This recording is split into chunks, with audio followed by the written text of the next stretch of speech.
اچھی یادوں کا اچار ڈالیے اور سال ہا سال محفوظ رکھیے، اور بری یادوں کی چٹنی بنائیں اور ایک دن میں ختم کر دیں۔ خوش رہا کرو، کیونکہ پریشان ہونے سے کل کی مشکل دور نہیں ہوتی، بلکہ آج کا سکون بھی چلا جاتا ہے، اور یہ زندگی بہت مختصر ہے۔ کچھ لوگوں سے عجیب سا رشتہ ہوتا ہے، وہ لڑتے رہیں، ناراض رہیں، ڈانٹتے رہیں، مگر دل کرتا ہے وہ ہمیشہ سامنے رہیں۔ زندگی تو ہلکی پھلکی ہے، سارا بوجھ تو خواہشوں کا ہے۔ وقت کے پاس بھی اتنا وقت نہیں ہے کہ وہ آپ کو دوبارہ وقت دے سکے۔ معلوم سب کو ہے زندگی بے حال ہے، لوگ پھر بھی پوچھتے ہیں کیا حال ہے۔ محبت میں اجڑے لوگ یقین کیجئے، کم سوتے ہیں، زیادہ روتے ہیں۔ زباں کس کس زباں میں روئی، یہ صرف رب جانتا ہے۔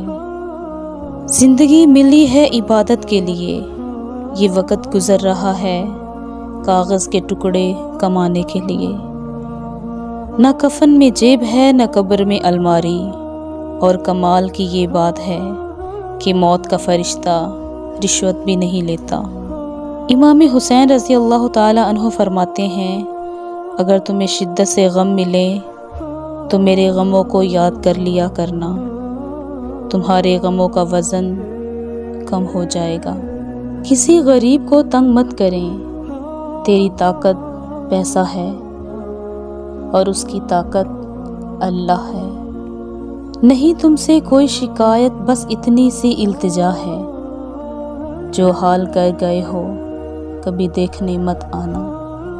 محتاط رہیے ایسے لوگوں سے جو پہلے یقین دلاتے ہیں کہ پانچوں انگلیاں برابر نہیں ہوتی، اور بیڑا غرق کرنے کے بعد کہتے ہیں کہ تالی ایک ہاتھ سے نہیں بجتی۔ اگر تمہیں دینے میں دیر کر رہا ہے تو سمجھ لو کہ خدا کو تمہارا مانگنا پسند آ گیا ہے۔ اگر کوئی دل سے بالکل نکل نہیں رہا اور بھول بھی نہیں سکتے تو سمجھ جاؤ کہ اس میں وہ اشارہ دے رہا ہے کہ آپ دعاؤں کا سلسلہ جاری رکھیں، کیونکہ دعا سے تقدیر بدل جاتی ہے۔ نماز کی پابندی انسان کے مشکل وقت کو آسان کر دیتی ہے۔